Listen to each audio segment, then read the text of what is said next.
It's me. Surprise. I decided to go live today on Monday, the 13th, because I wanted to talk about 13 a little bit. I'm trying to free myself from the constraints of the format that I'm accustomed to, the format of me doing the same thing every week. And you know what? Maybe this won't be very long. Maybe there won't be a lot of people watching. Maybe I'll share it with people that you know like what I do while we're on the air, and some people will join us. I don't know. But whenever this is being seen by you, welcome and thanks for checking it out. Life is good right now, and there's a lot of things on my mind. And I think I'm starting to realize that the research that I do personally is getting lost because I just read the thing or I watch the thing and I move on to the next thing. And I get into what I get into on my show, but I definitely don't cover all the stuff that I find interesting on a regular basis. Now, some of the things I find interesting are majorly inspired by the crew, the people that chat us up on the InnerVerse Telegram group and some other groups that I'm into, like the Weaving Spiders Welcome channel, for example. Also, who's out here? Let me know. Sound off in the chat. Would like to know who I'm talking to. Maybe I'll invite you on stage. And right, so this isn't maybe going to be majorly intensely long or anything. We'll see how it goes. It's very loose. I'm be shooting from the hip here. I've got, a few books handy. I've got some of them in browser windows, and we're going to talk about just a couple ideas. Maybe they'll connect well. Maybe they're not going to. Like I said, this is super experimental for me, and I'm kind of just rambling around to see if that gives more people time to join or say hi to me in the chat. Hey, what's up? We got one. Heartline, what's up? So 13. I guess I'll just start with that, right? I've been reading recent guest on the show, Marty Leeds. I've been reading his book, Pie in the English alphabet, super great. Really, really good information in there. Math magical, big time. And so I got to say hi to Heartline PK and Alicia in the chat. Thanks everybody for saying hi to me. Now, what I want to talk about is a passage from his book, a chapter, if you will, a short passage about the number 13. And we'll see what other things we can connect into while we're at it. Did you know there's actually triskaidekaphobia? I don't know how you say that. Triskaidekaphobia, right? That is a phobia that's a fear of the number 13. So I'm going to go over this chapter, the unlucky number 13, from page 144, a most auspicious page in Marty's book. And right, it's just really fun information. Today is the 13th. I'm going to go ahead and post in the chat a link to that book.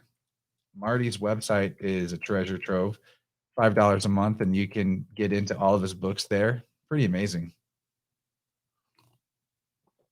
So what's up with the number 13? Why is it superstitious? Why is it unlucky? Well, first of all, there's a ton of connections between the number 13 and the Templars.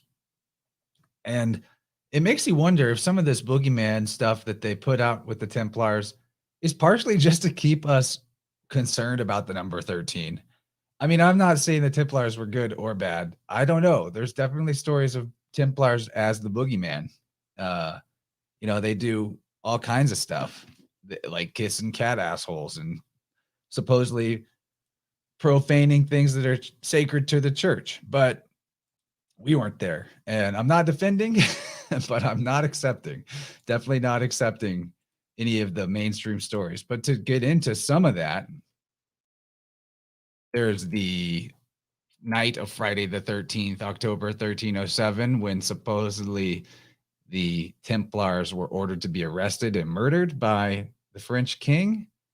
So that has a whole big can of worms to it. But right, there's the 13th sign, Ophiuchus. What's up with that? Ophiuchus is coming up a bunch lately. It seems like a perennial thing. Comes up sometimes, sometimes not. Some words that in the septenary cipher of gematria sum to 13. These are interesting. Lord, John, Pope, God, Son, Psalm, Mile, Nile, 10, Jew, pagan, and 0. Now that might be the most interesting thing to me, is that 0 sums to 13. Septenary cipher, by the way, to back up, that's a gematria system where you only count up to 7. I'll screen share so you guys can see this cipher on Marty Lee's website that you can go look at whenever you want. Okay, so this is visible now. We'll type in some of these words like 0. That equals sums to 13. Let's see if I can make it a little larger for you. And check it out. You have A through M going from 1 to 7 and back down to 1. And then the same thing from N to Z. So that's 2 sets of 13 in our 26-letter alphabet. Maybe the idea of Yod He Vav He, or Jehovah, the 26, the name of God equaling 26 in Hebrew gematria, is saying that half of God would be 13, 180 degrees. Makes you wonder about this number 13 a little more, since we as beings are kind of 180 degree beings when you think about it. Because perceptually, you only get half at any one time. Like there's some people that can kind of look within and without at the same time. But hear me out. You can only look with your eyes or close your eyes and look at the screen of your mind's eye. That's like 180 degrees and 180 degrees. You've got, obviously, your field of vision is 180 degrees. So if we are like Mars rovers, biological robotic meat suits that are filled with, as vessels that are filled with the light of consciousness and the source, but we only get 180 degree consciousness, then to me, that's kind of like half of, God consciousness, if you will. Obviously, the idea that the creator is, I got a fly in here, my God, is omniscient. The idea that the creator is omniscient or all knowing would mean that it could see, or the source is aware of all things at once, 360 degrees. So we get half of that. That could be a 13. I don't know. But yeah, here's some other words like Lord equaling 13. Interesting. Pope. Pope wants to be the Lord, it seems like. Now, let's take this down now. But I wanted to make sure and emphasize this point that half the alphabet and half the alphabet, that's 2 sets of 13. There's more mathy stuff with 13 that I find quite interesting.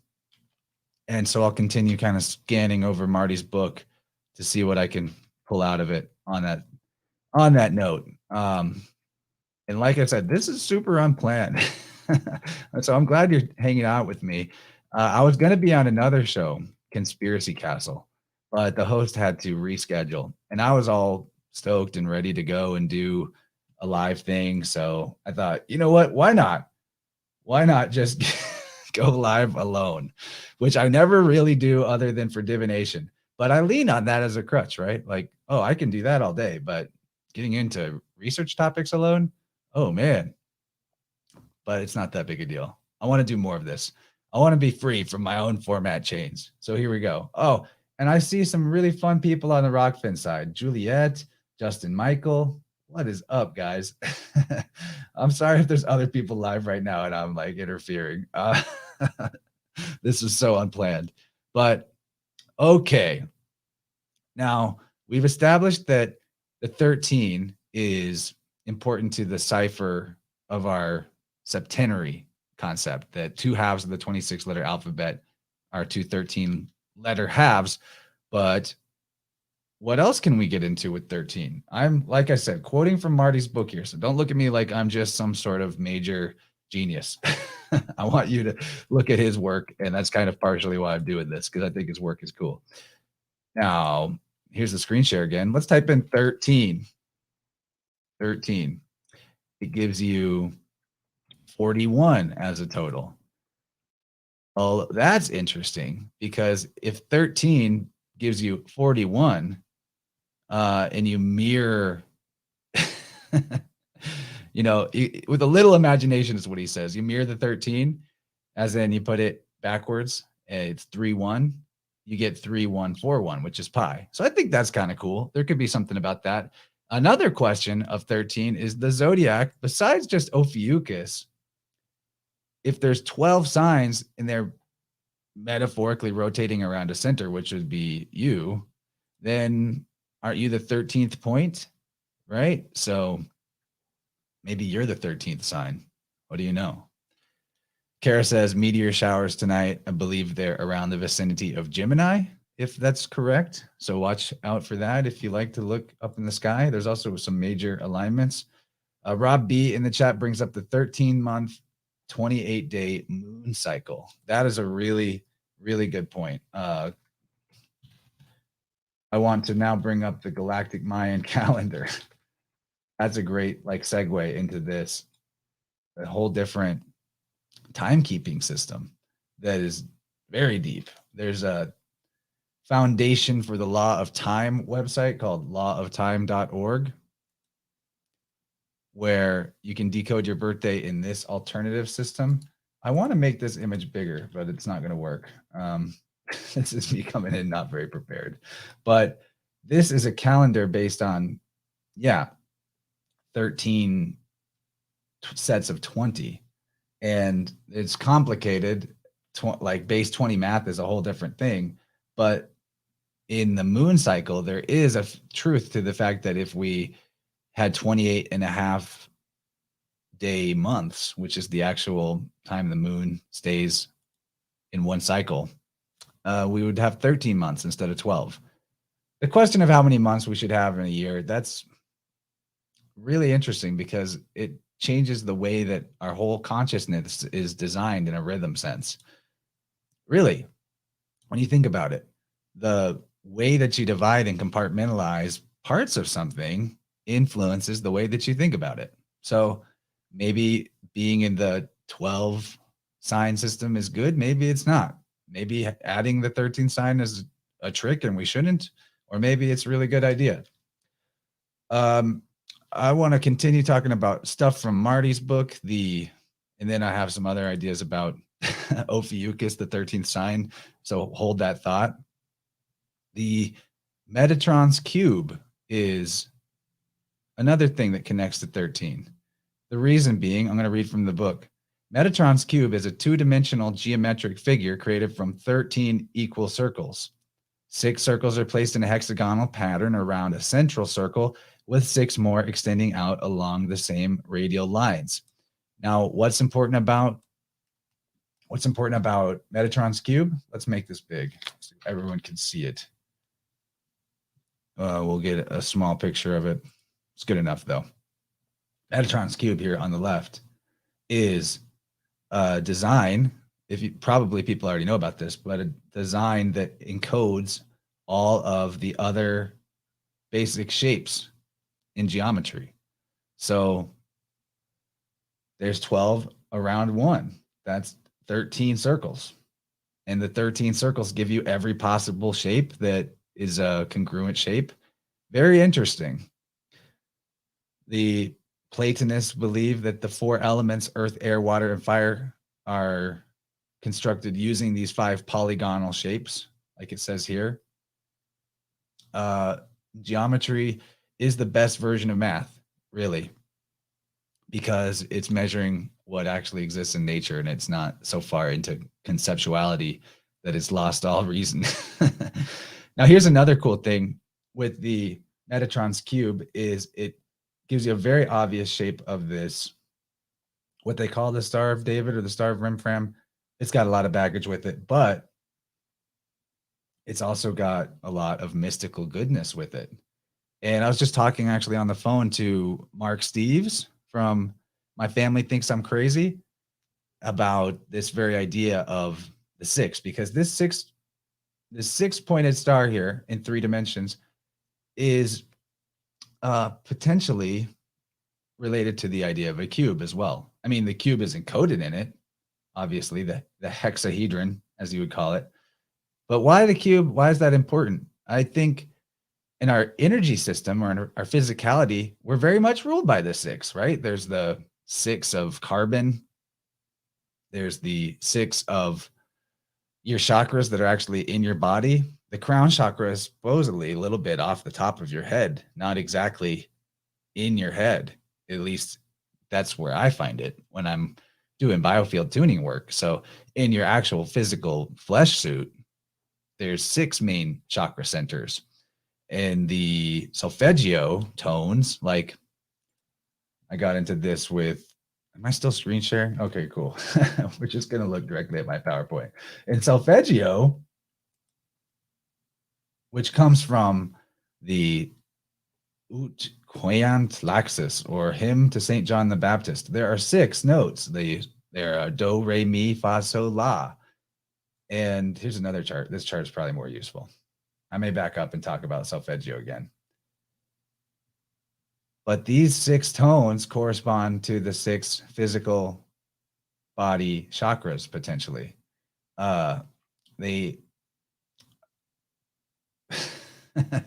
So yeah, we're talking about 6, okay? I'm just like wandering through random information. I hope you don't mind. I'm having fun with it. One thing that I find fascinating about solfeggio, to decode the word a little bit, let's do that. There's one way you would pronounce it is solfege, like in the, I guess, Italian, but solfeggio, sol, fa, egg, 1, 0. That is the twilight language decode. Sol and fa are the corresponding tones or notes, I guess, that relate to blue and green. And our world is blue and green. So that's interesting. And then egg is in there. You guys know I talk about eggs a lot, cosmic eggs. And then the 1 and the 0, that is the base 10 system, the 1 and the 0, or it's the, the generative principle, the masculine and the feminine, the pole and the whole, if you will. if you guys let me know in the chat things you want me to get into, topics, I'll try to wander into them. This is super random right now. So thank you for bearing with me on that. Okay, I'm going to bring the screen share back up. Let's look at the Metatron Cube again. This is all, tangential to the idea of the 13, of course. Now, when we're looking at the Metatron's cube that also appears like this three-dimensional Star of David, there's this idea of the Holy 108, which I really found interesting. This was something I learned new stuff from reading Marty's book. One of many things I didn't know that I learned from it. That if you take the Fibonacci sequence, which should I back up and explain the Fibonacci sequence? Okay, Fibonacci is like 0, and then you add 1 to 0, and that becomes 1. And then you add 1 to 1, and that becomes 2. And then you add, you go on. Anyway, the Fibonacci, let me find an image of it so I can just visually depict it. Someone says, Untitled Counterpunch says they like my Marty McFly hat. It's like a, dragon serpent thing. I thought it's appropriate for talking about 13 and Ophiuchus, which we will get to. Okay, here we go. This is a way better way than me stumbling through numbers without backup. Fibonacci. It is 1 + 1 = 2, 1 + 2 = 3, 2 + 3 = 5, and so on and etc. Now, if you take this Fibonacci sequence and you do what is called decimal parity, reduce down by, like, say on the number 34, for example, you take the 3 and the 4 and it becomes a 7, and etc. The 2 and the 1 becomes a 3. If you do this decimal parity, then and reduce down, you get a very different sequence of numbers, and we're going to get to that in a second. But just to, I guess, talk more about Fibonacci, why it is a relevant number sequence is because it approximates this thing called the golden mean ratio. The golden mean ratio is found, now I'm going to have to Google that more directly. Golden ratio in nature. Yeah, let's look at it that way. It is a mathematical aspect of nature. It's what is called phi. And it's encoded in many works of art. It's encoded in things like seashells. See here in the Mona Lisa. The ratio is 1 to 1.68 or 1.618. I'm sorry. So, like, I believe this side is 1 and this side is 618 or 0.618 decimal. This big rectangle has a length of 1. This short rectangle has a length of 0.618. And then if you make another cut up here, then you get 1 on this side and 0.618 ratio wise. It's a ratio. Obviously, it's not the same length as this bigger one. And you keep making smaller rectangles and you draw a spiral through the corners of this and you get this thing called the phi spiral or the golden ratio spiral. And it's something that our eyes automatically accept as beautiful. And to bring this back to why I'm talking about this in context with 13. Also, there's 13 people watching the stream right now. That's cool. Now it's down to 11 because I just had to block a bot. But hey, yeah, it's okay. This is encoded in all of us, PK says. That is a fact. That is a fact. If we go back to this image from the Marty book, if I can find it. Oh, bad driver. Okay, so what we've got here is the sequence of Fibonacci. Oh, shoot. I got to explain Fibonacci better. All right. So this ratio of 1.618 that I'm talking about, it is a transcendental, like pi. Phi is like pi in that sense. It goes on forever. All right. It's a seemingly random sequence of decimals that go on endlessly. And if you can recite more than 3 places of it, that's great. Most people just say 1.618. Just like most people say pi is 3.14. Hey, Slick Dissident in the chat. What's up, dude? You want to come on and save me from myself talking alone? Because I'll totally send you an invite to talk about 13 after I've gone through some of the information I've got. If you want, so you just let me know, dude. I was kind of hoping to see you. Right. Now, 1.618. phi. When we look at Fibonacci, this sequence that we started off of numbers, if you take any of the three numbers and or any of the numbers and divide it by the previous number, so the example would be like 89 divided by 55, it gives you 1.618, or 233 divided by 144, 1.618. But see, it's different every number in the sequence. 13 divided by 8, 1.625. So 3 divided by 2 is obviously going to be just 1.5. That's not very pi, or not very phi. But as the sequence goes on and on, it gets closer and closer to the phi ratio. So the bigger the numbers get, like 377 divided by 377 divided, 377 divided by 233 gives you a closer approximation to phi than 13 divided by 8. Now, why this is interesting is because it seems like nature is encoding a secret here, that nothing that it actually creates is this perfect golden mean ratio like the rectangles in these geometric diagrams. All right. Nature is always approximating the golden mean. And if it gets close, then it looks really nice to us. So what I think this shows us is that we're on a path to perfection, but it's infinity. So we never really quite get there. Nature just keeps improving through the unfolding of this sequence, which is phi. And it gets more and more beautiful, more and more close to a perfect expression of the infinite, but it never quite gets there because the infinite is transcendental, like this transcendental number sequence. It goes on and on. And to bring it back to the original topic of 13, whenever you do the decimal parity method that I mentioned before, so like this 13 becomes a 4, this 21 becomes a 3, 34 becomes a 7, and you line this up. You line this up on the points, the vertex points, if you will, this wheel, or you put the 3s, 9s, and 6s on the points of the 6-sided star, you get a really interesting number sequence. And why this is interesting is because I believe the first 24 numbers in the sequence of Fibonacci equal 108. And then every sequence of 24 after that, I think it's 117. Now I'm looking bad because I don't have the direct info. I'm pretty sure it's 117. So what's cool about that is like literally every 24 numbers of the Fibonacci sequence through decimal parity reduction, those 24 numbers in the sequence, even though they're different numbers in each set of 24, they keep equaling the same thing, which I think is 117. So you'll have to just check my bro science on that, but I'm pretty sure that's the number that they keep equaling.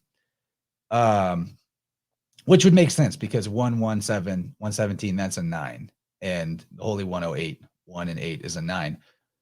Right. So there you have the fact that Fibonacci, which is a big nature's approximation of sort of the transcendental perfection of the infinite, creating this symmetrical, beautiful spiral, it has a built-in component of cycles of 24 where it repeats again.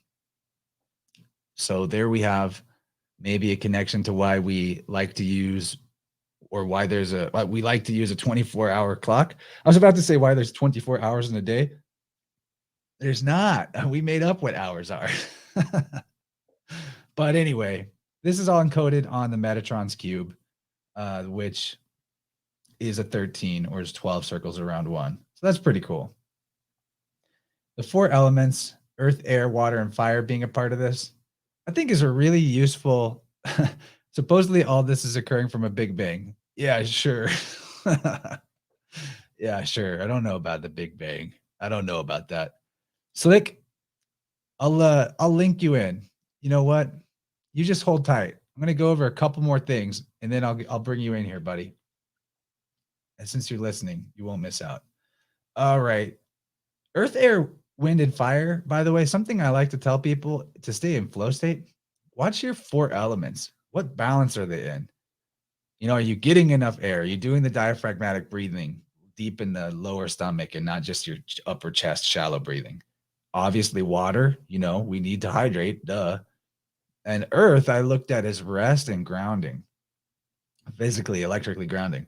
But something I learned today that I should have realized is that our minerals in our body are the fire element. So if you're not getting the minerals right, if you're not, like, seriously, sodium is flammable, magnesium is flammable. These salts that are part of our makeup that are necessary in our food, they're hella flammable. So what do you think it means that the powers that should not be have set us up with this horrible type of agriculture where, you know, the food is all depleted of the minerals completely? Do you think there's a connection to that despiritualizing humanity? I think so. I think so. Because fire is the will and it's spirit, so of the elements. So just think about that. If you're on the fence about whether or not you want to supplement with at least the basics, like the vitamin C, like the magnesium, realize that at least on the salts level, that's actually your fire. That's your yang energy. That's your masculine, get shit done energy. I mean, magnesium is literally necessary for thousands of things in your body, including your relaxing of your grip, relaxing of muscles, muscle tension. So Melissa says, I want to start reducing aluminum and skin contact, which can affect the aura. That's an interesting question that I don't know about, but one thing that's on my wish list of stuff to be able to do in the future is Kirlian photography. I'm very interested in aura photography. So if anyone is already experienced and adept with that and wants to talk to me about it, I'd love to. Otherwise, I'll just be doing my own research as I can. So, you know what? Because I talked about the minerals, I'm just going to hit you with the link to Clive DeCarl real quick in the chat feeds here. And I'm sorry if you guys said stuff on the Rockfin chat. I've not been looking at it because I've only got 2 monitors. But that's a link to Clive DeCarl's supplement store.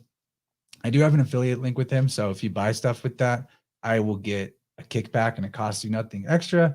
I recommend vitamin C, magnesium, fulvic minerals. He gives all the good stuff. You can listen to him on many epic podcasts to learn about why these things are so relevant and important to our health. He was just on tonight, Odin's Alchemy with Benjamin Balderson. So I would highly recommend that. I'm actually going to link that too, because give me a minute. Yeah, Odin's Alchemy. Cool. Here it is. I'm going to link the Clive DeCarl episode, not just because I put these 2 guys in touch with each other and I love them both, but also because the health information is key. You're not going to have much flow state if your health is all out of whack. Okay, so where were we before all those diversions? That's how it's going to be. That's how it's going to be with this one. Kind of all over the place. Ooh, man. Merkabas, though. That's another thing that's associated with this 13 geometrical symbol of the Metatron's cube. Your Merkaba, which is like your light body, they say. Your light ship. And now this already makes me... I have some stuff I wanted to talk about from Pierre Sabak. Pierre Sabak wrote Holographic Culture and the Murder of Reality. And he gets into some super deep stuff with flying saucers, what he calls the scapological tradition relating to angelic sailors and the Ophanim wheels. Ophanim, by the way, sounds a lot like Ophiuchus. So we're going to talk about that. But one of the words that he uses, or that he explores, is malak. Malaka. And that sounds very similar to Merkaba. And there's also many, many examples of phonetic switch from L to R or R to L. So this word malak or malaka is a word related to Ophanim wheels or to flying saucers or to light ships. So I wonder if we're meant to decode through the language that what we see as lights in the sky I'm not saying all the time, but could sometimes be actual light body vessels of beings that have, gone higher up the transcendental number scale for closer to the infinite, closer to the ultimate truth. Never ending stairs, sure, but going higher, literally being able to fly in an energy body, a light body, a Merkaba. There's a lot to that. Actually, on the conversation I had with Benjamin Balderson on his Odin's Alchemy channel, we talked about that. So maybe I'll just show some some slides here. Some slides. Why not? Right. So here's your like classic New Age image of a Merkaba, right? Having to do with this six-sided star. It's meant to be representative of the alchemical marriage, really, the bringing together of the inner divine masculine and inner divine feminine, or sacred masculine, divine feminine, whatever, being the bridge between heaven and earth, activating your ability to exist all across the whole spectrum and frequency of heaven and earth at the same time. Maybe heaven is the ether and earth is the matter, and bringing those into alignment lets you exist anywhere on the ether that you want. Just possibilities. I mean, I'm definitely still learning, still expanding. Here's another really good slide. There's a bunch of old Renaissance art, or what we call the Renaissance, if that is your real name, depicting these light ships potentially. This one's a really good one. And okay, there's I can't help it. This slide does have placentas in it, babies in the placenta. And that's a whole nother bow to draw. We're not going to do that. But if you were curious about that, go see me talking to Ben Balderson on Odin's Alchemy. Suzanne made a cool mention here of the cell salts, or what sometimes people call tissue salts or Schuster's salts, saying that we need the tissue salts, which is your fire, for the month of the birth and the following 2 months, that basically the time you weren't in your mother's womb of the year, of the 12 months, those 3-ish months, you're supposedly having some deficiency in your tissues, your cellular salt tissues. Very interesting concept. I think there's something to it. I actually haven't had an ability really to take the cell salts properly because I keep running into the problem of them having dairy in it, and I avoid dairy for allergic reasons.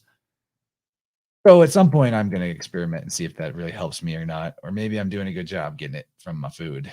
I don't know. But anyway, Metatron. To go back to this Metatron's cube, it's something, the Merkaba is something that's coming up in the book of Enoch, first of all. Enoch is a relative of Noah, supposedly, and supposedly he transformed into the angel Metatron, interestingly. This is from Marty's book again. The title of Enoch was the Lesser Yahweh, or YHWH. In a lesser, if you will, of maybe that's the half. If the name of God, YHVH, or Yad-He-Vav-He, is 26, then the lesser is maybe 13, and that's why we get the 13 spheres in the Metatron's cube, that thing. Oh my God. Could be. Very interesting idea. Now, there's more stuff. I don't want to just do all of this things from this chapter. I want you guys to check it out, but I'm just going to read. In looking back at the lunar calendar encoded in Stonehenge and the added multiplication of Yakin and Boaz, we found the number 364, which constitutes a perfect calendar of 13 months with 28 days each. So what I'm bringing up this 364-day calendar for is because it's got 13 months and 28 days each. That calendar is also in the deck of cards because there are 13 cards per suit. And that's interesting. Yeah, that's true. In the standard playing cards, there's actually a 14th in the tarot. So I wonder what the deal is with that. If that has to do with a transcendental thing, we'll talk about why that might be.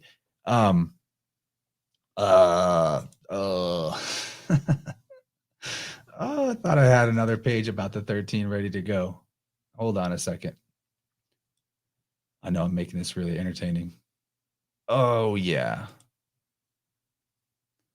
Well, maybe we'll just call Gabriel up. I'm feeling like I've just jibber jabbered solo long enough. So hold up. We're going to bring Gabe in, and then I will shoot more ideas at him with him as a sounding board because that sounds fun. This is all totally spontaneous. So the magic is truly live this time with no pre-production preparation whatsoever. Buddy, check your Telegram for the StreamYard call link.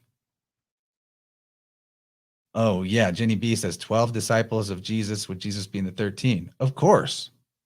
Big time. Big time. Yeah. One of the things I want to talk about when Gabe jumps in is Ophiuchus, because I know he's got a lot of thoughts on that lately. Yeah. Here he is. Prompt, my friend. What's up, dude? Hey, my brother. Good to see you. Sounding good. Okay, good. So, yeah, man, this is so funny. You saw Snake's comment this morning that he was stuck on the number 13 last night. I did see that. Yeah, in our Snake Jones in our Telegram group. And Yeah. I probably would have mined a lot more good information about what we're talking about if I read our Telegram chats closely today, but I was doing so much today. I kind of just skim sometimes. It's my own group. I feel like I need to read everything, but it's not always possible. That was a fun one. That was a real fun one. Yeah, it's so funny how we all get on the same wavelength, and it's like we all go do our own little research, and then we get back, and then we get together and compare notes and launch to the next level. Yeah, what do you got on your mind right now? I want to talk Ophiuchus, the 13th sign.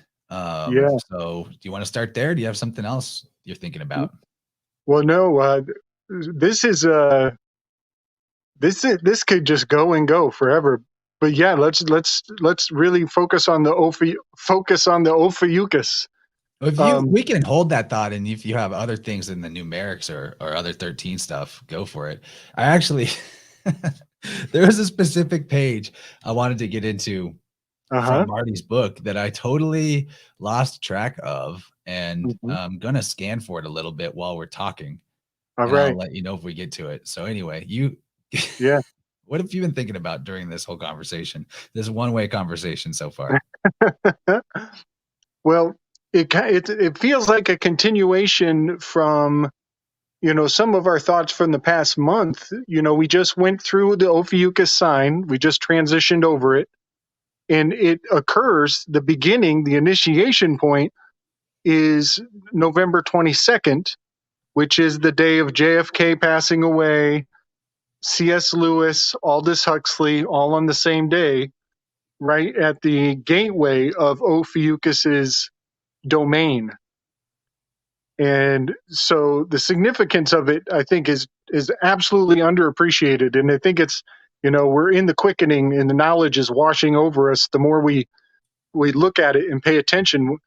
And I'll just kind of bring everybody up to speed if anybody hasn't seen it. But I got in touch with Michael Wan about a week or so ago. And he and That's Your Handbook to the Apocalypse, episode 12. You got it. Episode 12. You can find that on the My Family Thinks I'm Crazy or Susquehanna Alchemy podcast feeds. I will look up a link while you're talking about that. Thank you. Nice. And just to give people a little more Ophiuchus context before you continue, I wanted to find an image where it looks like he's stepping out of the zodiac, where his back is facing us. It's not usually what you see now, and I sometimes wonder if, is that imagery being deprioritized in the image search? Because just a week ago when I googled Ophiuchus, I got tons of that, and now I'm seeing only images of him facing us. I just found one, so I wonder, are they just editing Google search results on the fly based on what we talk about? I mean, that sounds paranoid, but I wouldn't put it past anything. We've seen it before. We saw it with Joachim and Boaz. They're trying to change it to S and B instead of J and B because we're on to the JAB and its significance with the gates. But that is too weird. Yeah, That is too weird.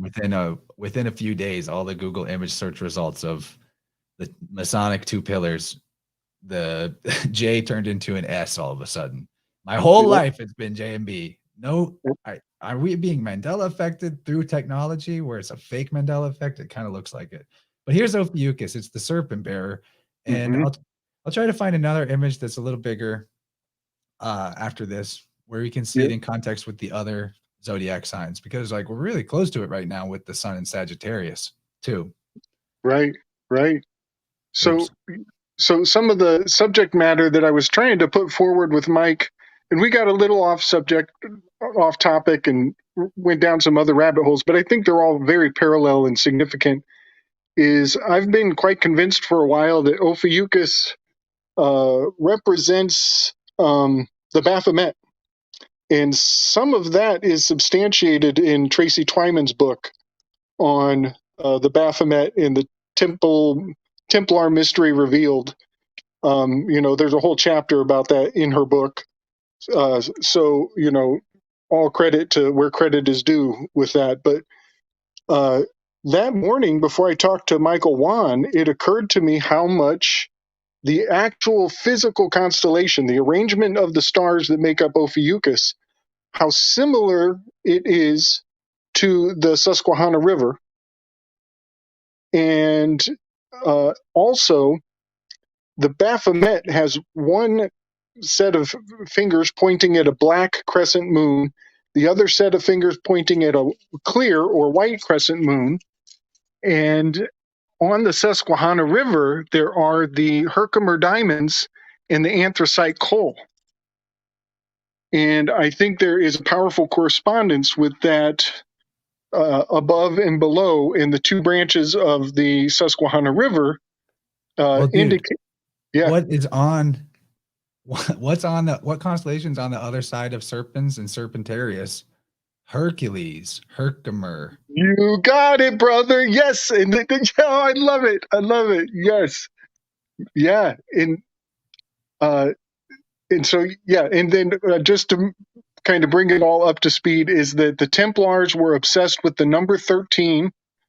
It was a big deal for them, and so I definitely see this Ophiuchus, the Hercules, in their fixation with this number 1-3, and then even 3-1. 3-1 came up in Hellier, if you remember. It's a very significant number for the Ordo Templi Orientis. They're pretty fixated on the 31. So that's just Really? yeah. So that's some of the cliff notes from the past, and now we can kind of build on that for sure. Because I'm still very convinced that what Michael Wan has brought forward with the Susquehanna relates to John the Baptist and baptism as it relates to initiation and the firsts and the new beginnings.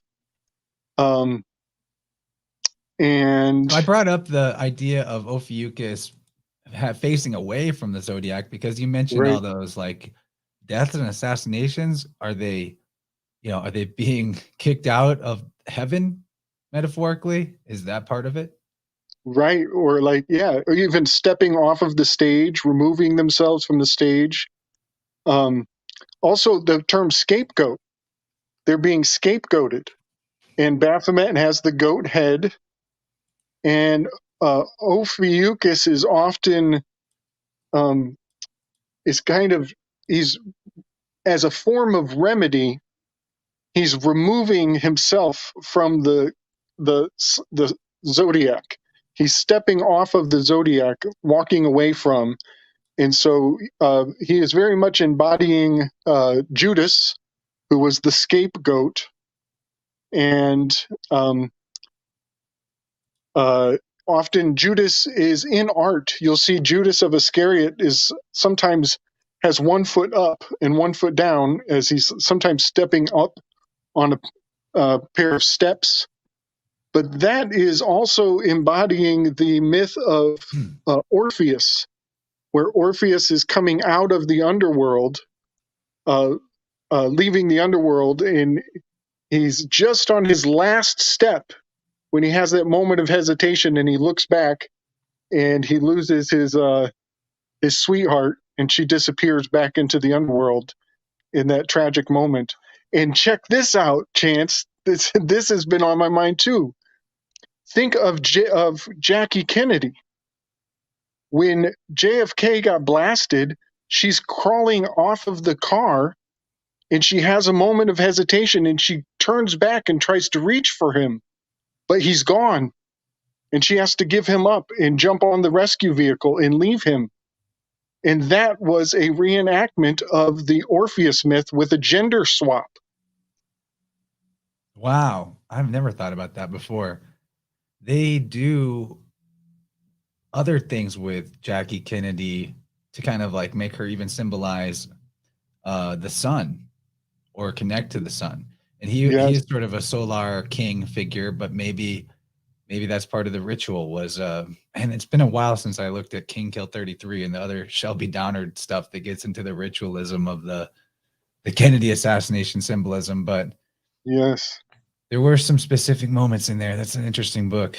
And I haven't thought about that before to connect the Orphic myth to that ritual, but it's always a repeat of these mythological motifs like over and over again. Even the Orphic, there's even what's called the Orphic Egg in symbolism, right? Yeah. And we were just talking about Solfeggio, the scaled egg, and that connects to the St. John the Baptist Templar mysteries big time.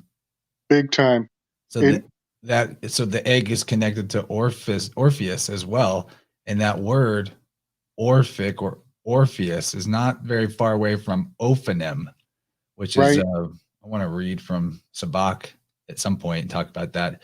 Now, M is the 13th letter of the alphabet.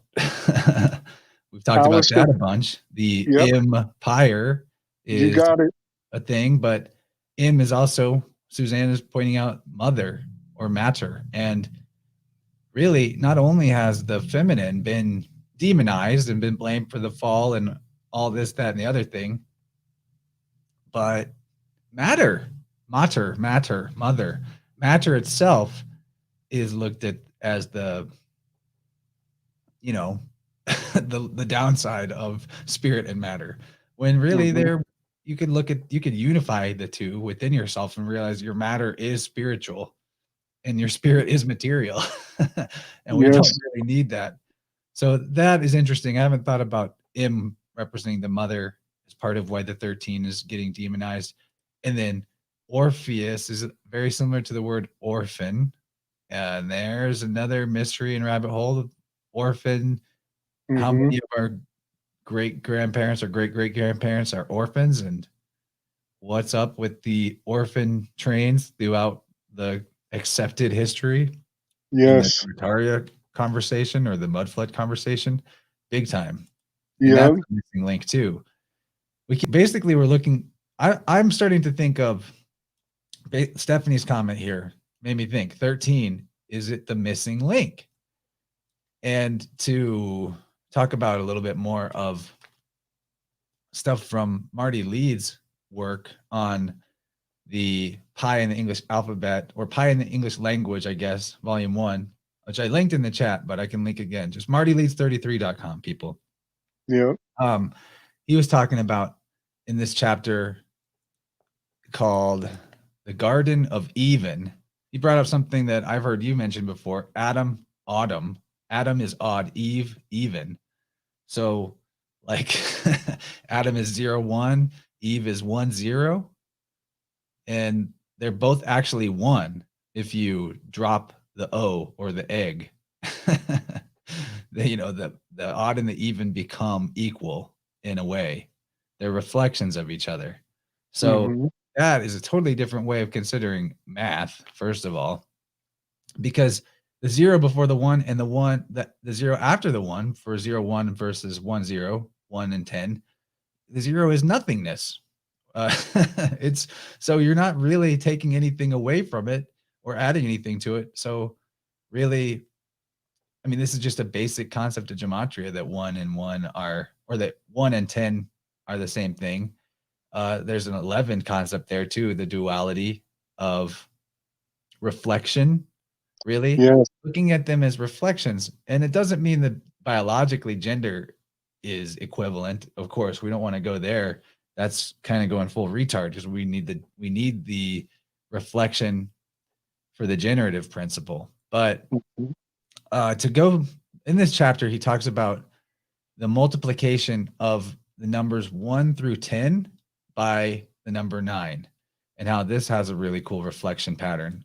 Bring this up on screen because it's worth looking at.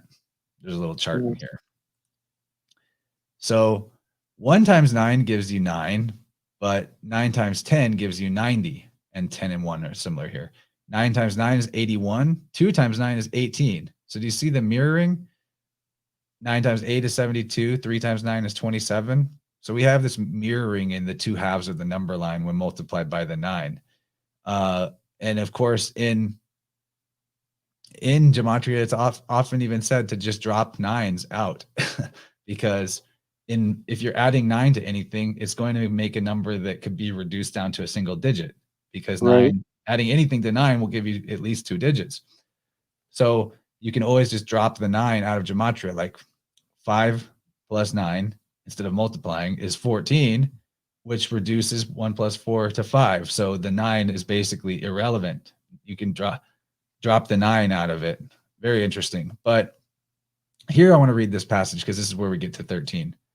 He says, if we walk up the number line out of our digits 1 through 10 and to the numbers 11, 12, and 13, we find this mirroring continues if we square these 3 numbers and their mirrors.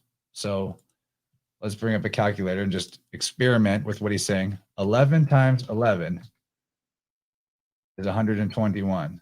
So that's a mirror. Yes. 12 times 12, 144. But 21 times 21 is 441. So the mirrors mirror each other. 12 times 12, 144. 21 times 21, 441. 13 times 13 is 169. And 31 times 31 is 961. But here is the missing link that connects to 13. 14 times 14, 196, but 41 times, I'm sorry, messed that up. 41, messed that up too. 41 times 41 is 1681. So just to back up, 14 times 14, 196, 41 times 41, 1681. So this magical mirroring that occurs stops after 13. So there's something about 13 that's a type of completion in terms of symmetry and the divine masculine, divine feminine concept. And I mean, there's probably more to puzzle out about this, but this was something that I found very, very interesting that I did not know about number magic, thanks to Marty's book. And you know, I think 11, 12, 13, 14.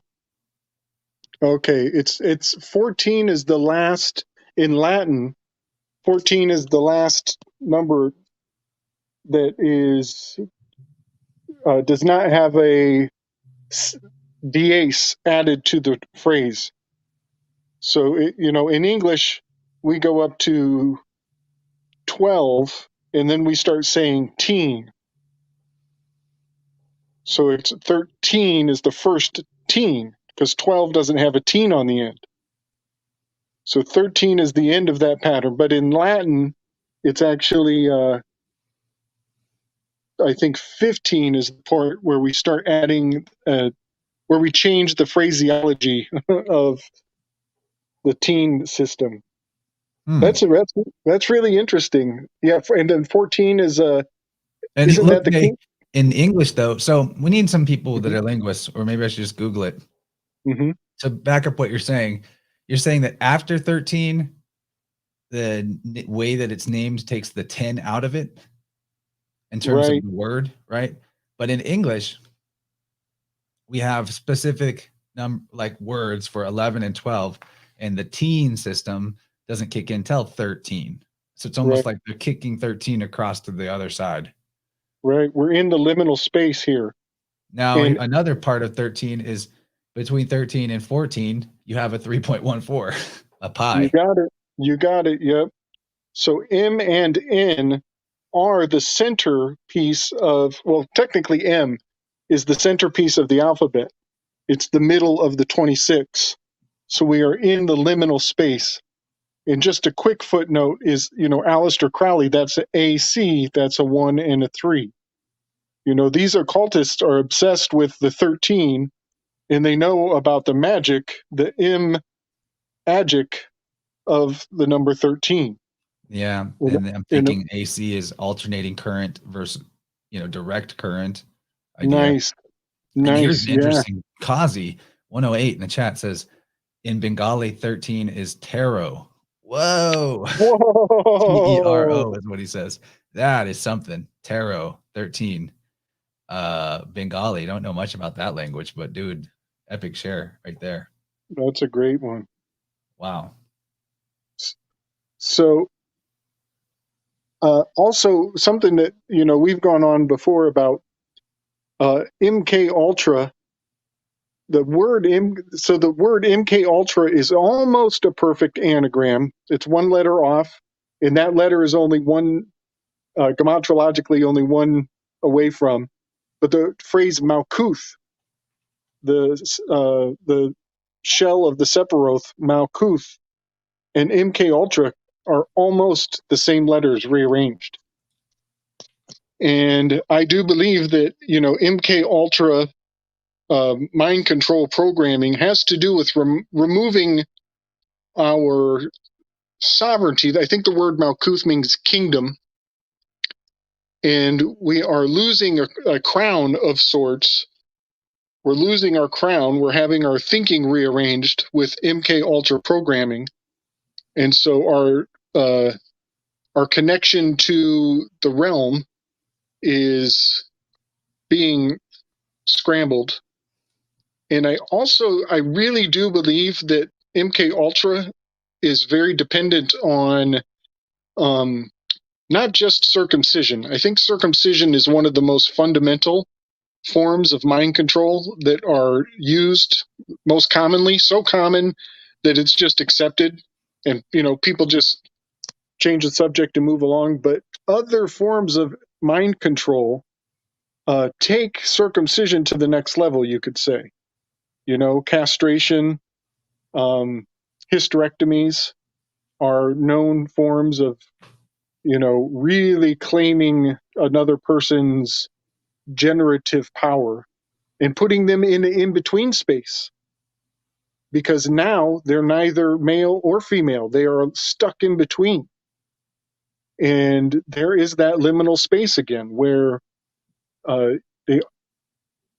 they're almost, the door can never be shut, or it's perpetually left open to be a vessel to receive information and to be a conduit, you could say.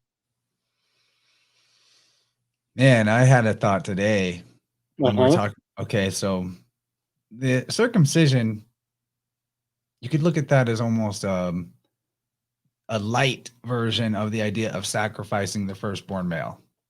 Right. And there's one thing that's in this book quite a bit is all the linguistic symbolism pertaining to the sacrifice of the firstborn male. And yeah, it's also like the lamb, right? The sacrificial lamb, which is Aries, the first sign, the firstborn. There's a lot there. But I was thinking today, I know that we connect everything to placenta all the time. Is that not the firstborn that is sacrificed? When the Hebrews sacrificed to Moloch and they caused their firstborn to be passed through the fire, maybe this is a secret encoding of, because like, okay, I get that we're told all this stuff about who did what and sacrifices, and maybe there's archaeological evidence of this and that. I'm not saying it never existed, but yo, can you really imagine people that are like, this is a good idea, I'll take my baby and throw it into the fire, but then like the rest of life they're normal enough that they can get by? Or that there's not just like immediate karmic lightning bolts from from spirit that just knocked them out? Because I look around in my life and I see when people act a fool, way less terrible than literally sacrificing a child, they usually don't get super far in life. Now, I won't go into the touchy subject of other ways that infant sacrifice are carried out. You know, I won't say that one way is better than another, ways that are legalized with, right, the Bureau of Land Management, I mean Planned Parenthood. Land management is the land, like we're the land. That's who's being Yep. Anyway, Enrique says it was the Moabites who sacrificed their children, not the Hebrews. Thank you for that nuance. But anyway, I'm not saying it didn't happen, but there could be something about that referring to placenta just because that's the firstborn. And, Right. you know, maybe they cooked it before they did their placentophagy. I don't know. But that Yes. could be. And when I look at scripture, I'm not saying one answer. There shouldn't be one answer. I think there's like a bunch of possibilities. So that's maybe in the mix with the idea of child sacrifice. And I bring up malak because that word is phonetically super similar to malak, which is a Hebrew word referring to an angelic sailor, one from a boat from the sky, people from the sky boat. So malak, all these words, even similar to Merkaba, Yes. I think, because there's a L to R phonetic switch that happens in language, especially in like linguistic concealments. Now, another thing that's interesting, just to like bring this back to the BLM that I just brought up.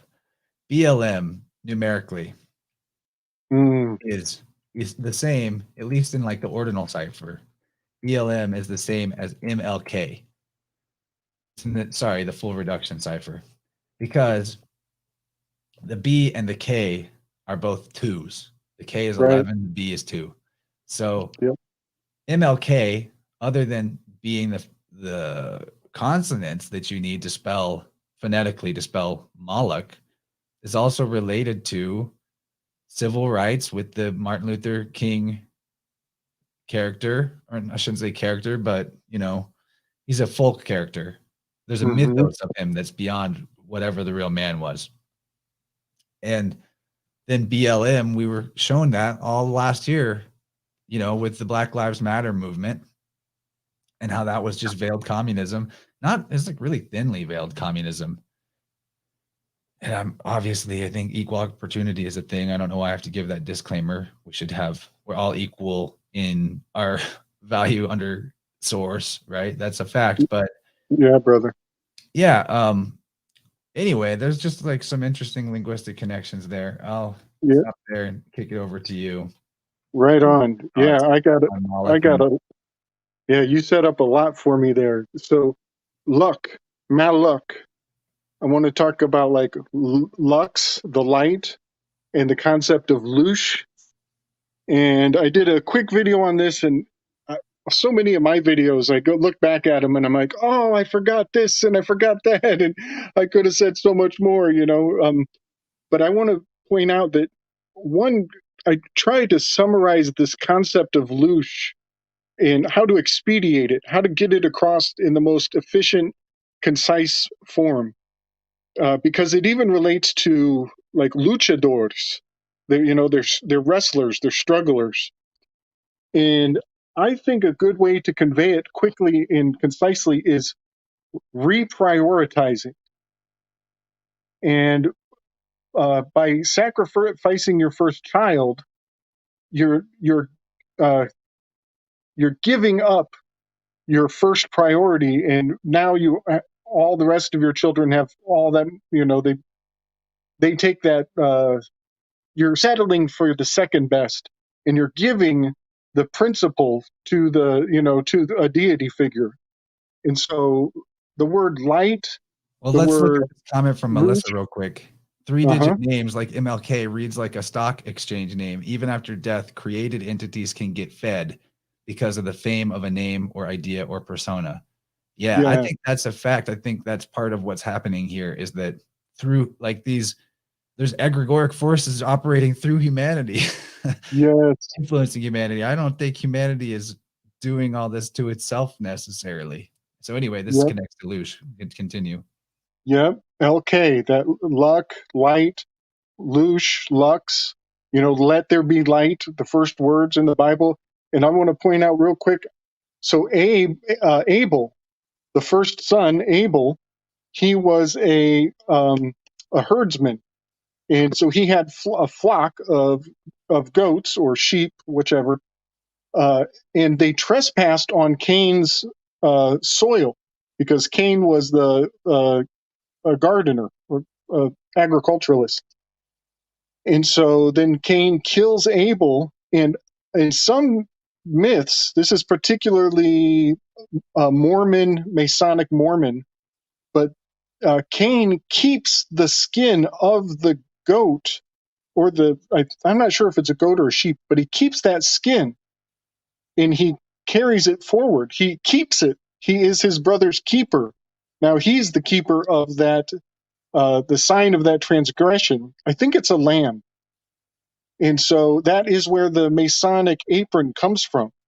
They they make an apron, they make the bulletproof sacred underwear. All of that it's white, and it's a mantle that they carry forward in commemoration of their rites of passage. But I just want to point out the word lab coat is missing the M. It's a lamb, LAMB coat. And so even wearing a The white lab 13, coat, that's M is skipped. The 13 is concealed by the priesthood in their lab coats, which we would normally have just called robes, I guess, back in the day, because they got and a it, uniform. I mean, it's a cult. They got a uniform. Oh, yes, sir. speaking of cults, I'm talking to David Whitehead tomorrow about Cult of the Medics. So watch out for that, people. I plan on doing it live. So, I mean, I just really am into live lately. Yep. And That there's one. that M on the medics. Oh, yeah, you said there's that M on the medics. Is that right? Yep. Mental, mind control, MK Ultra. They love the M. It's obscene. It's just absurd when you think about it. How it proliferated that is. And just a quick point, I want to just put this in. I mentioned it in the chat, but you were talking about 13-month, 28-day months, and 13 cycles of that gives you 364. Well, that is the .com. COM is 364. So even in .com, you are bringing forth the harmonic frequency of that 13 in a big way. Yeah, and in that space of 364-day years, isn't there like a 0 day, a skipped day? It's not A on a day, calendar somehow. a day out of time. It's not a It's not a Monday. It's not a Tuesday. It doesn't have a day of the week. It's a day outside of time in the Mayan system. And there's an M with the Mayans. Yeah. That's a good one, the Mayans. Oh man. Where do we go from here, buddy? There's so much. Like, where do we go that we can talk about 13 some more? Okay, yeah. Oh, Ophanim. That's what it was. I Oh, wanted to yep, read about I wanted to just talk about, since we're discussing Ophiuchus, yeah. I just totally left the page I was on, but I wanted to define Ophanim from Pierre Sabac's glossary here. So almost to it. Yeah. All right. The Ophanim, which is a word meaning wheels, are found throughout biblical and apocryphal literature and are depicted as angelic carriers, illuminated vehicles which are utilized to transport the gods into heaven. Appearing in arcane symbolism, the Ophanim wheels are synonymous with the Elohim and their hosts. Linguistically, the plural noun Ophanim is from the Aramaic root ophan, which is a wheel. Cognate, the noun ophan is relative to the verbal stem aphan, which means to turn around, and ophir, from the unused root word to shine. So here we have a connection between wheel and shine. Ophir, ophan. Elliptical, the ophonym are portrayed as spinning, shining wheels, terminology discursive of a godly chariot. Morphologically, the description of ophan, a wheel, resembles the Arabic etymology afa, A-F apostrophe A, afa, which is a viper. The Hebrew word afor, which is gray. Redolent, the definitions are identified in occult symbology with the seraphim or the jinn. The Old Semitic jinn, a serpent or worm, serpent, Ophiuchus, entities associated with circular vessels, a comparison detailed in the following list. So he gives 4 languages here, and there's more, where this convergent symbolism exists. In Arabic and in Hebrew, you have ophan, which is a wheel, and in Hebrew you have afa and afor, which is viper or gray. Grays? And then also a Hebrew-Arabic connection. In Hebrew, you have gal, which is wheel, another word for wheel. And in Arabic, you have gul, which is a jinn. So gal and gul, very similar phonetically, wheel and jinn. In Arabic, you have rakeb, which is a chariot. And in Semitic, you have keb, which is a serpent. In English, you have flying saucer, and you have Soros, saucer, Soros. Soros is a lizard, actually, and that goes to Greek too. And that's just a few. That's just a few. Oh, hey, nice call, Snake Jones. Worm equals doubt. The worm in the sky is doubt. So that's something Cliff High was talking about today, that the worm that flies at night is doubt. And yeah, doubt is the the death of every system. So if we doubt the importance of 13, or we doubt, and we're in this 12 thing, skipping 13, maybe that's part of throwing off part of our system. Who knows? But to go a little further with this ophonym, deconstruction of this table I just explained demonstrates that the jinn, otherwise a lizard or serpent, are paired with flying wheels, a description correspondent with a flying saucer.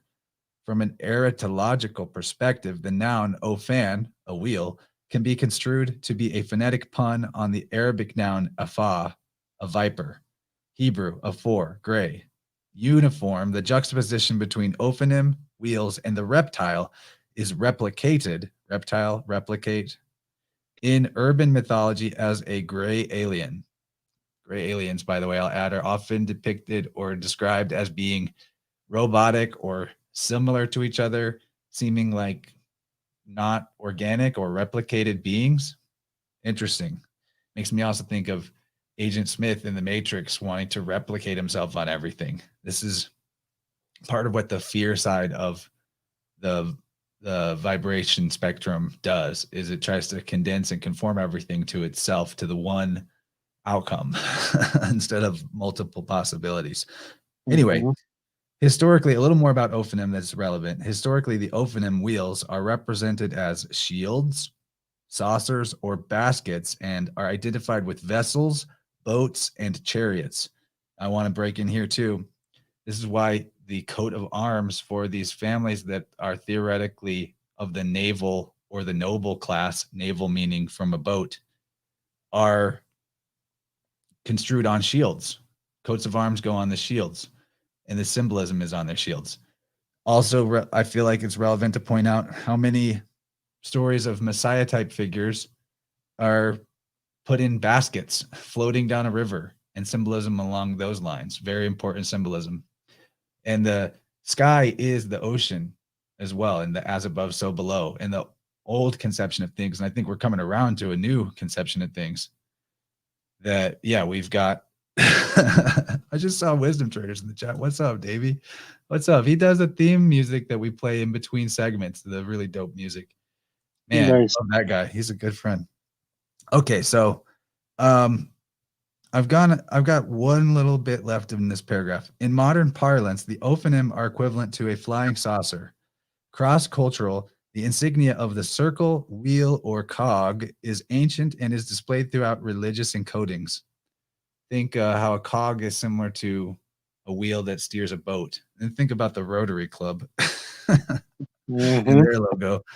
So classified, the ophonym wheels are correlated with the worship of deities and the development of religion, a teaching elaborated within the scaphologically tradition and the saucer cults. Scaphologically tradition is the study of these boats in the sky. So anyway, we've definitely got ourselves into Ophiuchus 13th sign territory by talking about the shining serpent vessels in the sky big time. Yep. You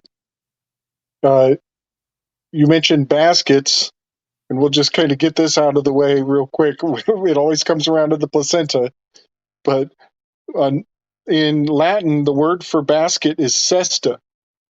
And anybody who's into sovereignty should know about the cesta KV, and also separate but similar is the cesta K trust. And that word cesta literally translates, either whether you do it in Latin or Italian, it translates to basket. And I interpret that as the placenta, or the craft, the vehicle that you came into this world riding on. And just for review, it's like we got to break these hanging chads from previous conversations, but Ferris wheel. We've often talked about how Ferris in reverse is seraph, and it is a wheel full of baskets. And it shines. They light up, dude. Yeah, man. Yep. And Definitely. seraph means shining one, and also reptilian angel thing. Yes. And we've talked Seraph, about Apha. We just talked about Apha is a Hebrew word for a serpent. Seraph and Apha are very connected, or Epha. Right. And we've mentioned before, firearms is an anagram for seraphim. And think of on a 6-shooter, it's a wheel. Yep, and there's a flash. Part of this shine also correlates to flashing of light as well. Yeah. Flash is an important part. Yeah. Like in Greek, drakon, Drakon, it refers to watching or observing, and also flashing. So that gives us our word Dracus or Draco, where we get dragon. And being that I believe that the word also has connections in the Greek too, that pun with the idea of like snatching or stealing. Because this Drakon is a Soros, which is a snatcher, a stealer. A reptile in Latin, the root, we get the same word as rept. And it's not just replicate, but it's also repere or rape. Yes. To forcibly steal or take something. Yep. So when you take something, maybe you put it in a vessel, maybe you put it in a basket, maybe you put it on a boat and take it away. I don't know. Even the word court. Court means cut in Latin, but it also involves like taking your blood. A quart of blood. And I just these are like previous realizations you and I have had, but just for the audience sake, the word tarot cards in reverse, this was a realization we had quite a while ago. In reverse, the word tarot card is drac to rat. And when you look on a Chinese zodiac, Draco, the dragon sign, is in Aries, and the rat is down at the end of Sagittarius. And so that's 9 months going from Aries to the end of Sagittarius, leaving a remaining 3 months of the year, of the full cycle. And those 3 months are stolen. They're raped. The placenta is pulled away from you. Your clothing is removed, and you're put into that cesta, the basket, K trust. And also, I think Micah Dank pointed out that Draco, the actual dragon constellation, runs not the 9-month around the wheel, but the shorter distance between the two. It goes from the end of Sag onto Aries, so it takes up that 1/4 of the zodiac wheel. Oh, I don't hear you. Oh, you didn't. Okay, here's another screenshot image. Yeah. Placenta, tree of life, but also the silver cord, umbilical cord, light body. Okay, so the silver cord is the idea of the thing that you stay connected to your body through while you travel astrally in your spiritual body or energy body. Yes. And obviously, you can't live without this connection back to your body. If you get untethered, then you leave your body. Spirit leaves. The spirit that inhabits the body could even be considered like, if we consider the seraphim and then cherubim dichotomy that exists to also be the same as Adam and Eve and male and female and positive and negative and body and spirit, then you would associate the seraph side with spirit, because without it in your body gets cold. It's the fire side. So you need to have this connection back to the body to keep it warm at all times, even when you're kind of traveling out of body.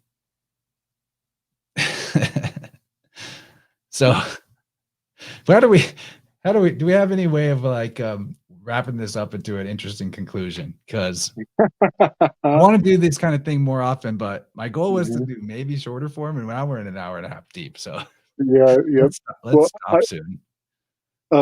Just a couple thoughts that came to me while you were saying that. We're talking about that silver cord, and we're talking about birth and having a birth certificate that determines your age. Well, AG is silver. It's the sign for silver. So we're seeing some powerful correspondence there with that silver lining being the proof of your age, which is actually hearsay. But then I want to point out real quick that AU, which is the periodic symbol for gold, reduces to a 1 and a 3. Didn't know that. Reduced ordinal. Makes sense, though. So does that give us a little, we're 1 hour, 30 minutes or 13 into this conversation. Does that give us another connection to Balderson's cosmology, galvanic, electric, egg, orb, universe theory cosmology, where we're looking at the sun as the mother instead of the father? And of course, actually, so Ben, not that Ben is gospel, right? But he said something that I've been thinking too, which is that really these luminaries they flip polarities. So when we're calling one the masculine and the feminine, that's not exact. It's really more like positive and negative. And that's part of the danger of correspondences, is they're not exactly the same thing. So just because like you can't go from male to female in this body doesn't mean maybe that an object, if you want to call it an object, like the sun, can't go from a positive to a negative polarity, or gender in relation to its function in the cell. Now, in a way, you can, on a full-on like veil penetrating event as reincarnation, you could reincarnate as the other gender, and maybe that's part of a larger cycle that we just don't have access to understanding. Yep. However, I just thought the AU gold, which is sun, being 13 and 13 being M or matter or mother, maybe that's a little clue of how we've been hit with the gender confusion on our solar and lunar deities by the it just keeps coming back to the Vatican, right? Nonstop. Big time, bud. Yeah, man. This is just a weird side note, but I've had this thought about, if the masculine has been the sacrificial, warrior that has to go out and into the field of battle and do horrible things and experience horrible deaths, then it eventually has got to affect, if there is a reincarnation cycle, it's going to, and if we have any say so in the matter, to some degree, the desire to fulfill that role could be spiritually diminished over a prolonged period of time. Just a theory that I've always thought about. But yeah, the masculine has not been rewarded historically. We'll just put it that way. They also say silver is the gentleman's bullion. Oh yeah. Oh yeah. So that's interesting. And Melissa in the chat just dropped this fire. Telomeres being the silver ending to the chromosomes. When the telomeres decline, you get aging. I love that. That's a pretty good one, man. I love that. Hella good. Super So, good. so The chatters, I gotta thank you all. The things they're throwing in here are very helpful and interesting and distracting. Yes. Yes. So Teli in Hebrew is city, and mirror makes me think of silver, reflective. So it's like Teli is also like teleological, like teleology is the study of how to derive meaning, like study for ultimate meaning. So even telomere, maybe we solve the mystery of aging by getting into the meaning of our reflection, right? And even the meaning is an M word. So I don't know. I think that makes sense though, because the alchemical marriage within is said to be the unifying of those opposites within. And one thing, and I've always wondered, like, well, how do you do that? But I never decided I'm gonna do it. In life, we often have this thing like, oh, I'll do that when I find out how. I'll do that when it becomes easy or available. I'll take care of that later. And I have noticed that life is much more responsive to setting intentions, even if you don't fully know how that intention is going to be realized. So maybe you want to do this with me. Wow, wisdom traders, David, thank you. Age in Jewish gematria is 13. But maybe this is a methodology of transcendence right here, is the decision, the choice within of, I'm going to do the alchemical marriage. I'm going to unite the inner masculine and feminine polarities. I'm going to do it. That is something I will do. And I'll figure it out. Instead of like mentally, my mind has been putting it off. Like, that mystery will get solved by somebody else, and then they'll tell me what it is. Maybe we need to make the choice that we're going to do it before reality opens up that level of the onion. That's all I'm thinking. I don't know. Mary, the 13th apostle. Damn, you guys are just nonstop with good stuff for the chat. Thank you so much. Booyah! I love that. That's true. I love that. Yes. And and just one other kind of beautiful thing about associating the serpent with the feminine, Mary is the feminine. I just thought of that. Right. Yeah.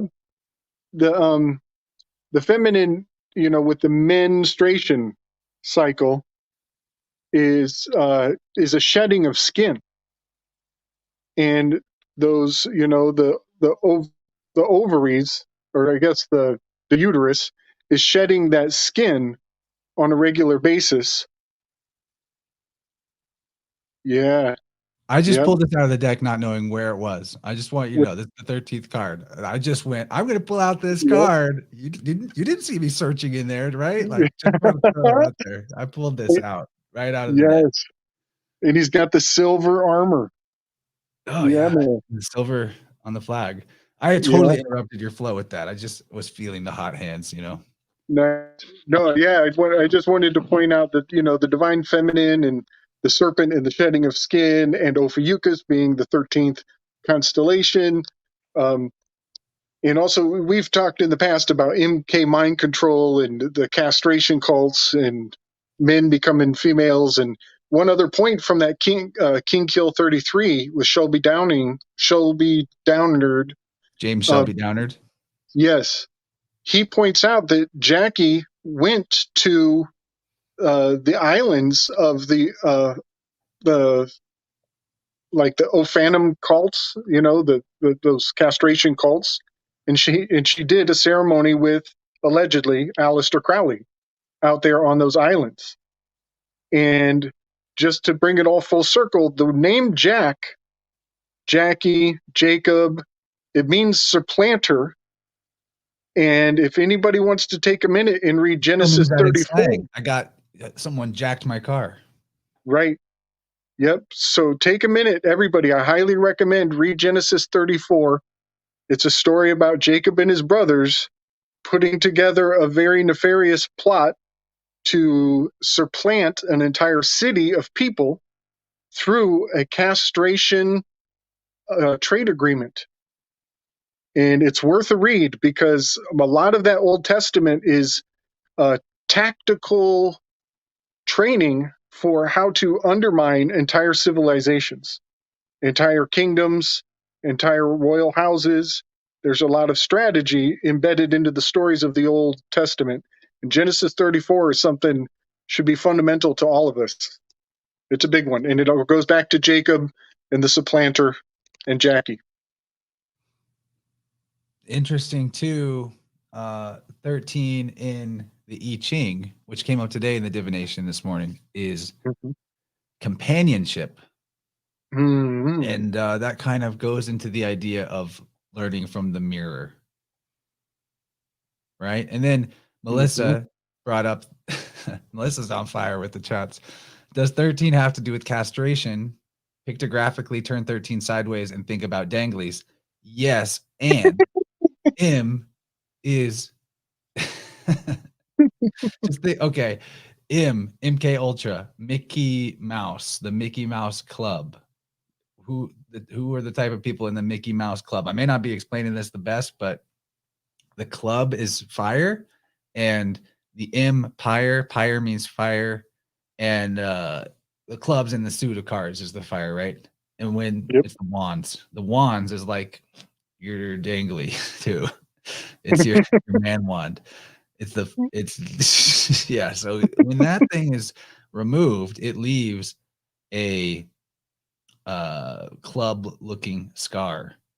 Theoretically. Yes. I've never looked it up. I don't really want to know, but can you see more we could say about like the club, the Mickey Mouse Club idea? This is Tracy Twyman stuff, I think, but really important because we're talking about castration, and that's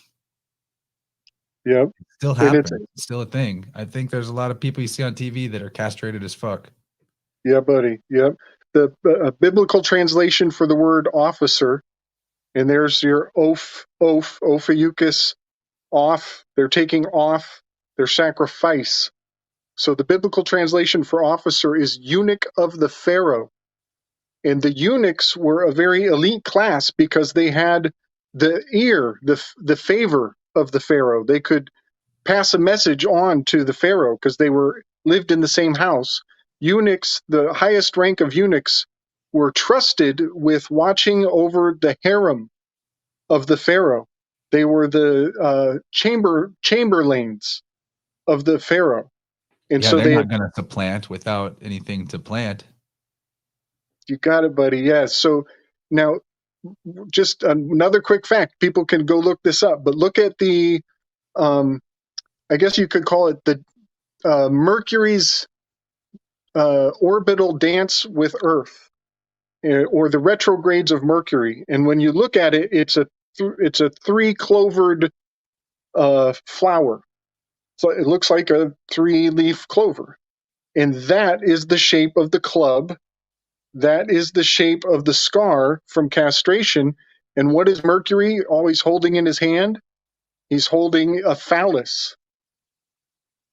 and there's your serpents. It's removed from his where it belongs, and he's carrying it forward, and that is the message that the messenger is telling us. And do we ever wonder, there's a couple of things here, but do we ever wonder why there's jacks in the deck of cards? Why is there a jack there with the royals? Yes. Now, jack also, it means supplanter. That's one of the meanings. It can also refer to just a man or a fellow or one who does odd or heavy jobs, a jack of all trades, right? A tradesman, but it can also mean a sailor, to get us back to the idea of the noble naval connection. And the navel is also your belly button, where this cord connects to the placenta, to your light body ship, possibly your Merkaba. So the noble class, the naval class, they've got a different connection to source, possibly. Now, let's see. Where were we? There was something else that is super important. What were you just explaining? My mind is going way too fast, and I got caught up on Jack being a sailor. There's so much here.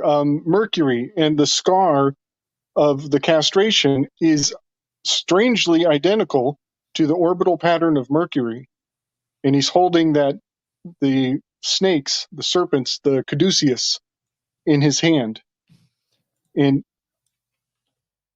he's the messenger. And I'll just throw this out real quick. Mercury is 103. Thank you, David. Mercury Nice. goes 103 in ordinal. Damn, sweet. Which is another fucking 13, and it starts with an M. Damn, sweet catch, man. Yeah, I love this crowdsourcing thing. This is why we're doing this. I just wanted to talk about this stuff with no structure, and it's going great. Thanks, everybody. Yeah, we are blowing this up. Okay, so I got one more for everybody. This is great. I need to. Okay, it'll just come back to me. There's something else that I totally lost that was super important about the jacks. Right before the jacks. I'm ruining this by trying to think of it. So never mind. We'll wait. That's okay. Well, so I'm ruining everything. So I never recognized the phallus in Mercury's hand, though. That's very interesting. Yes, and so, oh man, there's so many places to go. Oh, let's finish Mercury. So, Missy, frantic Missy, she brought up an incredible fact. That was on Weaving Spiders Welcome 60. Yep, I think Saturday night. Yes, she brought up an incredible fact, and I've never appreciated this as thoroughly as when she mentioned it, because I knew about it, but I didn't catch this next level of meaning. She pointed out that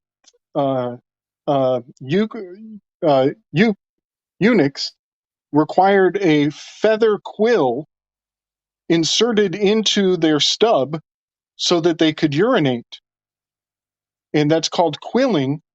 And that gives a whole new meaning to stuck a feather in his cap and called it macaroni. The cap is his cap of the head. The head, the cap. And the messenger needs that quill, right? For writing, to pass on the message. And what does Mercury have in his head, in his hat? He's got feathers, and on his feet as well. Yeah, and this also connects us to the symbolism of the serpent seraph thing, because they're often depicted as feathered serpents. Right. And feathers and scales are not that different looking in artistic depiction either. So it could be both. Yeah. And then they even tell you in the mainstream joke science about supposed dinosaurs that they turned into birds later. Like, okay. That's right. That's right. Downgrade. Yeah. So the Statue of Liberty comes into the picture.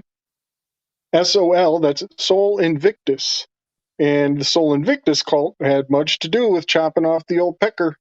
And SOL, Statue of Liberty, that's not a lady. That's a dude. Look close. That's a dude. What's interesting is if we get this switch, gender switch, where the sun is really the feminine one, which is in so many old cultures. Right. These are goddess cults that are asking for the castration, which is common to other goddess cults of the past, but they're cryptically goddess cults. They're hiding Mary. They're hiding Maria. Matra. Yes. Yeah, that's a great point. And that really leads into what, you and Balderson were bringing forward with that gender inversion of the planetary significance of that seventh Hermetic principle, the Yeah, seal. because that would be Mars, Maria, Mare. Mars would be Yeah. the feminine. It would be the sun of that ring. If we're looking, okay, to back up for people, we're talking about in a cosmic egg, flat Earth cosmology, just speculative. Okay, no need to get attached to a model. That if our world is one ring, and then there's a ring further out, and a ring beyond that, and that we have a sun and moon, and the ring beyond us has a sun and moon, which would be Mars and Venus, and the ring beyond that has a sun and moon, which is Jupiter and Saturn, then if there is this gendering to the luminaries, and our sun is, and the sun is, oh, and this brought me back to the thing that I forgot about. This is perfect. Yes. Okay. This is a good, better time for it anyway. Okay. So in this heathen cosmology, the masculine is the ice and the feminine is the fire, actually. Which totally flips our Western esotericism. And Mar means ocean in most Mediterranean languages. Even in Japanese, Mar is a root word for ocean. It's common, actually. Like they'll, you know how we put SS on a boat to refer to it being a boat? They call it the something maru. Mar is for the boats. So anyway, I'm going to get to this. I'm going to finish the cosmic egg thing real quick. Okay, so Mars would be a feminine. It would be a sun. Venus would be a masculine. Venus is Lucifer. Lucifer is depicted as masculine a lot. Venus obviously is Aphrodite, and Hermes and Aphrodite, hermaphrodite, right? So maybe all these luminaries are hermaphrodites of sorts, but they have a primary role, or they have an alternative role, you could say, that we're ignoring by making them just the one that Vatican gave us, the Western Occidental, or the classical Western canon, the CNN gave us. Now, if the masculine is the ice, think about the phallus. It is, whenever it's working correctly in the reproductive act, it's frozen solid, if you will. And the feminine is the more flowing, fiery thing. So, I mean, it even makes sense in the generative act to put these things together. So the off-icer is cutting off his ice. Off-icer, his ice being his erection, his genitalia, the masculine. Yes. If we consider the heathen cosmology as accurate, and that the masculine is the ice. Very interesting. Yeah. And another part of that ice is being phallic and masculine, protruding, the tip of the iceberg, if you will. I often think of the word ichor, and ichor is the blood of the gods. And when you got the erection, you have the ichor of the gods flowing through you. I just wanted to point out Mar. You were talking about Mar, and that means to scar. When a thing is marred, so if somebody gives up their side, and who's the sacrifice again? It's the Lamb of God, the firstborn of the zodiac. Aries, Aries. Mars, ruled by Mars. The first.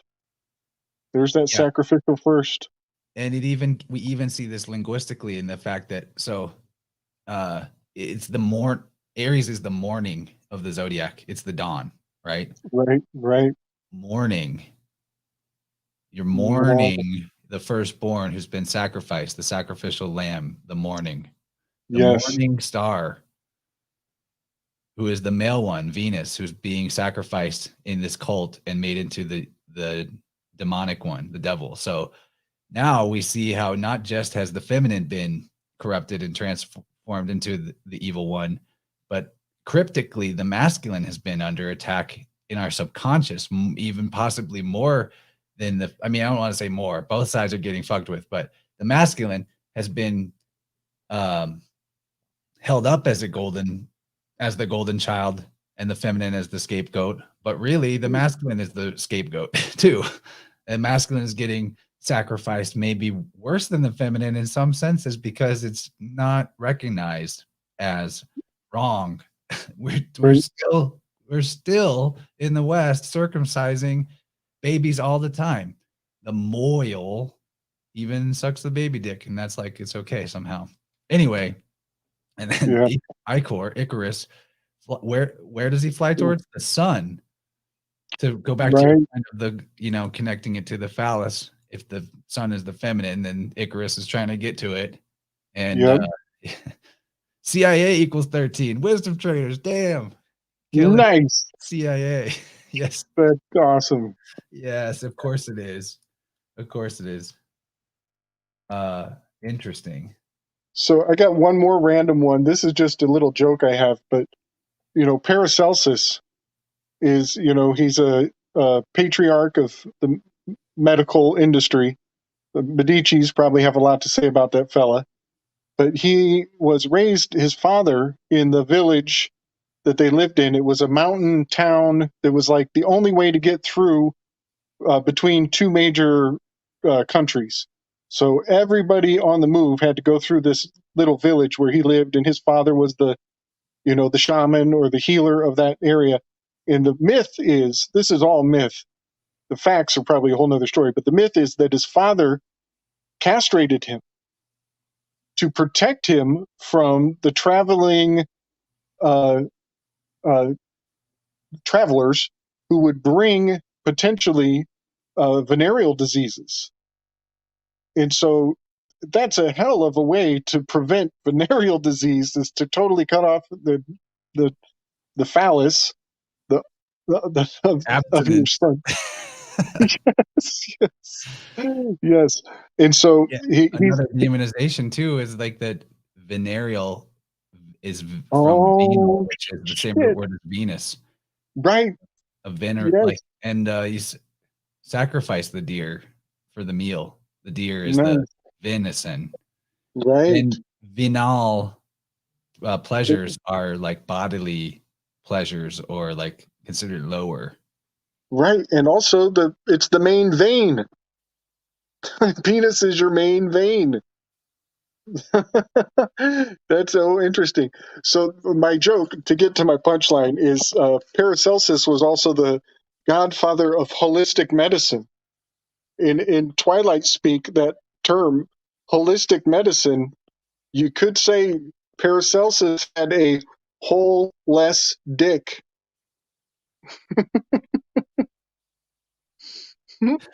I need a button on here that goes ba-dum-ch. I used to have it, but I took it off for sound, for tones, but I should have kept it. I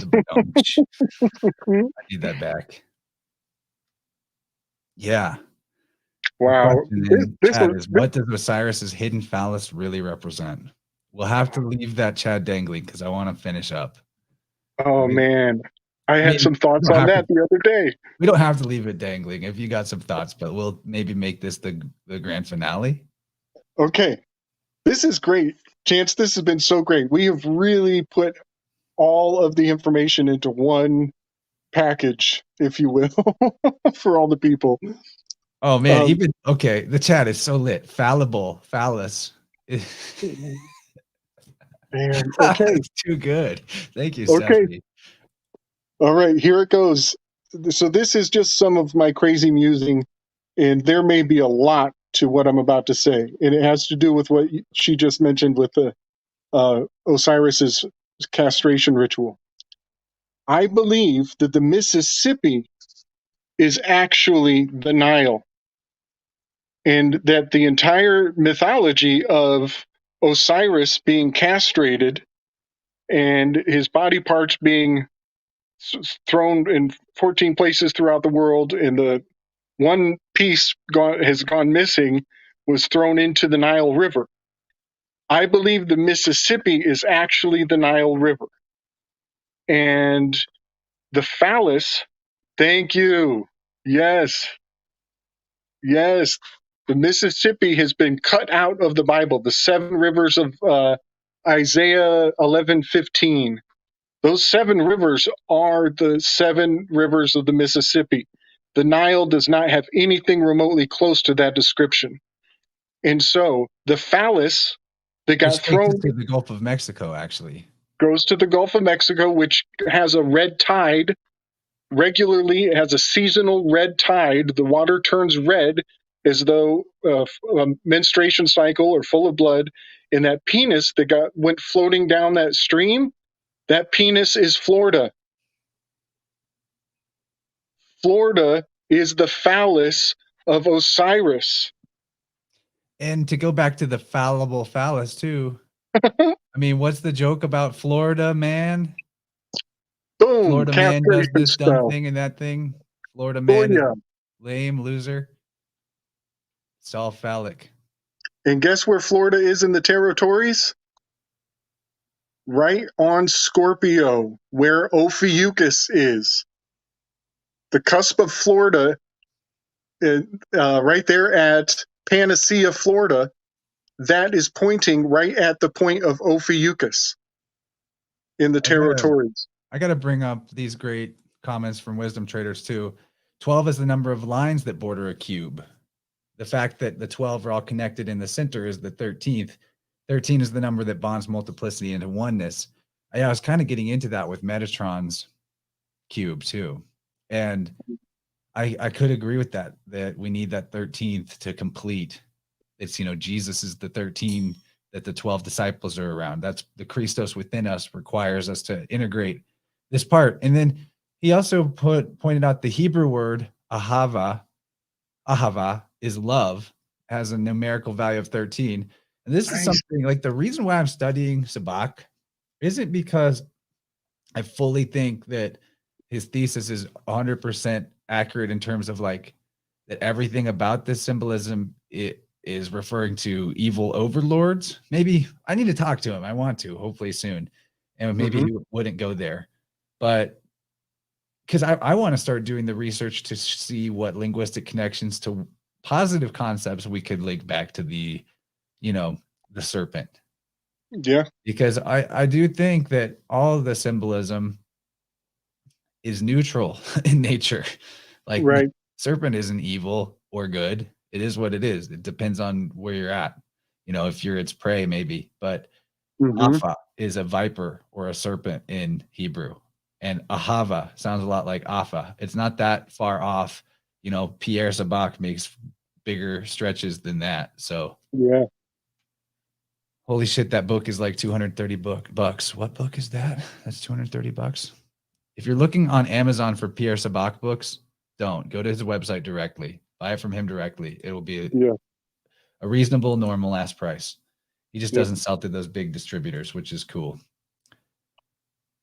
Okay. Do we do it? We're 2 hours deep. Yeah, can we park this train? I think we can. Possible? I missed the first few minutes of your presentation. You might have already mentioned it, but it was barely a presentation. I was just floundering up here till you came on. There's 13 knuckles on the back of your hand. And that's another thing to just kind of bring the sacred geometry home.